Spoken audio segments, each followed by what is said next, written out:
Cette capsule vidéo va parler des bibliothèques, qu'on appelle en anglais library et que l'on traduit parfois en français par librairie. Alors on a vu dans la capsule vidéo précédente sur les fonctions l'exemple suivant où on définissait une fonction que l'on avait appelée calcul aire disque qui prenait un rayon en paramètres et qui retournait l'aire du disque. On avait également défini une autre fonction qui s'appelait calcul aire rect qui prend en argument des coordonnées et qui retourne une aire. Une fois ces fonctions écrites, nous les utilisons ensuite dans notre bloc principal où on appelle les fonctions calcul aire rect et les fonctions calcul aire disque avec les paramètres dont on a besoin et en utilisant les valeurs de retour pour les besoins de notre programme. Donc ces fonctions, calcul aire rect, calcul aire disque, c'est nous qui les avons écrites. Alors ces fonctions, calcul aire rect et calcul aire disque, on les utilise et c'est nous qui les avons écrites. Alors en fait, on utilisait aussi d'autres fonctions dans ce programme. Ces autres fonctions, ce sont les fonctions input qui permet de récupérer la saisie utilisateur, la fonction float qui permet de convertir la chaîne de caractères tapée par l'utilisateur en réel et la fonction print qui permet d'afficher une chaîne de caractères à l'écran. En réalité, ces fonctions-là ont bien été écrites. Il y a bien une fonction float qui prend en argument une valeur de type chaîne de caractères et qui la convertit en réel. Il existe bien une fonction input qui prend une chaîne de caractères à afficher à l'écran et qui va retourner la valeur saisie par l'utilisateur. Et il existe bien une fonction print qui prend un ensemble de chaînes de caractères ou de valeurs et qui les affiche à l'écran. Alors ces fonctions-là, ce ne sont pas nous qui les avons écrites, mais on a pu quand même les utiliser. Alors en fait, ces fonctions-là, ce sont des fonctions dites natives qui sont utilisables de base, tout comme quelques dizaines d'autres fonctions natives qui sont utilisables directement dans vos programmes par Python. On retrouve bien les fonctions input et print et float dont on a parlé. On reconnaît la fonction int qui permet de convertir une chaîne de caractères en entier. On reconnaît la fonction len qui permet de retourner la taille d'une liste. On reconnaît aussi la fonction range qui permet à partir d'une valeur de début, de fin et d'un intervalle de générer une liste. Et il y a d'autres fonctions qui sont aussi utilisables et dont nous n'avons pas parlé dans les capsules vidéo précédentes. Alors toutes ces fonctions-là, leur code existe et sont écrites et définies par les développeurs Python. Alors un tel fichier qui regroupe un ensemble de fonctions qui va pouvoir être utilisé s'appelle un module. Ce que j'ai représenté ici par un livre où chacune des pages serait la définition d'une fonction avec son code. Et donc il existe un module fonction native qui regroupe l'ensemble des fonctions utilisables directement que l'on vient de voir. Alors en fait, ce module fonction native n'est qu'un des modules disponibles dans la bibliothèque standard de Python. Alors une bibliothèque, qu'est-ce que c'est? Une bibliothèque, c'est une collection de modules. Alors la bibliothèque standard, c'est la bibliothèque qui se trouve initialement avec votre installation Python, sans que vous ayez quoi que ce soit à faire. À partir du moment où vous avez installé Python, vous avez cette bibliothèque standard.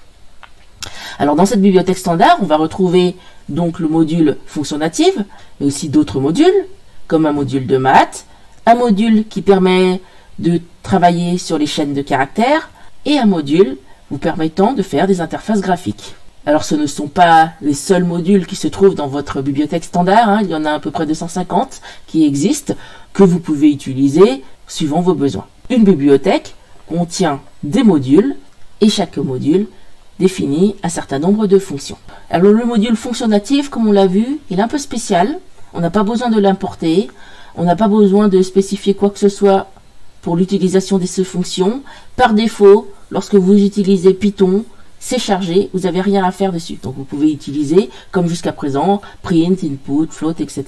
sans avoir besoin de faire quoi que ce soit.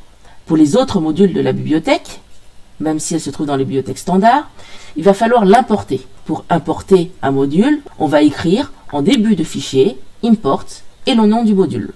Par exemple, import math, ça va permettre de récupérer de la bibliothèque ce module de maths.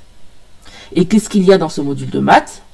Dans ce module de maths, il y a des fonctions qui permettent de faire de la trigonométrie, par exemple cosinus, qui permettent de calculer des exponentielles, des logarithmes, des puissances, des racines carrées, des conversions radians, etc. Il y a aussi des définitions de constantes. Alors une constante, qu'est-ce que c'est? C'est un peu comme une variable, c'est-à-dire c'est un espace mémoire qui contient une valeur, mais comme leur nom l'indique, comme ce sont des constantes, leur valeur ne va pas varier, donc on ne les appelle pas des variables, on les appelle des constantes. Pour l'utiliser, j'écris import math au début de mon fichier afin de charger ce module.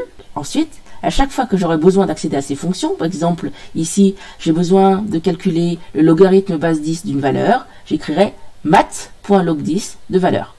Donc le nom du module, point le nom de la fonction. Ici, j'ai besoin d'accéder à la constante pi, donc j'écrirai math.pi, et j'ai ensuite besoin de calculer la puissance de la valeur au carré, et donc j'écrirai math.pow de valeur et 2. Ça peut parfois sembler fastidieux de répéter le nom du module à chaque fois qu'on veut utiliser ces fonctions. Alors lorsqu'on utilise beaucoup de modules, ça nous permet de savoir à quel module correspond telle fonction. Mais si vous n'utilisez que un ou deux modules, par exemple, sans ambiguïté, et que vous utilisez très souvent ces fonctions, on aimerait ne pas répéter à chaque fois le nom du module. Et donc pour simplifier, on écrira from le nom du module, import et les noms des fonctions que vous allez utiliser. Dans notre programme, par exemple, log10, pi et pow qui est la puissance. Et vous voyez ensuite que dans le programme, je n'ai pas à mettre, à chaque fois que j'utilise la fonction de ce module, je n'ai pas à mettre math. Devant chacune des fonctions et constantes que je vais utiliser. Voilà, donc maintenant, lorsque vous avez à programmer, lorsque vous avez besoin de fonctions particulières, vous pouvez, si elles existent, aller chercher parmi les fonctions de bibliothèque. Comme je vous ai dit précédemment, il existe beaucoup de modules définissant des fonctions dans la bibliothèque standard qui est déjà à votre disposition. Évidemment, on ne va pas tous les utiliser, ça dépendra de vos besoins. Ici, dans cette liste, il y a par exemple le module string qui permet de manipuler des chaînes de caractères. On trouve aussi le module tkinter qui permet de faire des interfaces graphiques. On y trouve des modules qui permettent de manipuler des sites web. On y trouve des modules qui permettent de gérer les mails, de gérer le réseau, de gérer la mémoire, de gérer des bases de données, etc., etc., etc. Malgré tout, les modules qui existent dans la bibliothèque standard peuvent parfois ne pas vous suffire. Alors il est possible d'aller chercher des modules dans d'autres bibliothèques. Il existe de très nombreuses bibliothèques, souvent spécialisées dans une thématique ou dans un domaine disciplinaire ou pour des besoins particuliers. Alors citons par exemple cette bibliothèque, SciPy, la bibliothèque NumPy qui permettent des calculs scientifiques. Et je vous mets à chaque fois des captures d'écran qui proviennent de l'utilisation de ces bibliothèques. Ici pour du calcul scientifique. BioPython plutôt dédié à la biologie. Pygame qui, comme son nom l'indique, est une bibliothèque dédiée à la création de jeux. GEMPy est une bibliothèque dédiée à la géologie. Chemplot est une bibliothèque dédiée à la chimie. Et il existe des milliers d'autres bibliothèques sur la cryptographie, sur l'intelligence artificielle, sur la finance, la météo, l'astronomie, la réalité augmentée, etc., etc., etc. Alors, récapitulatif de cette capsule vidéo. Donc, un module, ça contient l'implémentation de fonctions qui ont été écrites par d'autres personnes. Les modules sont regroupés dans des bibliothèques.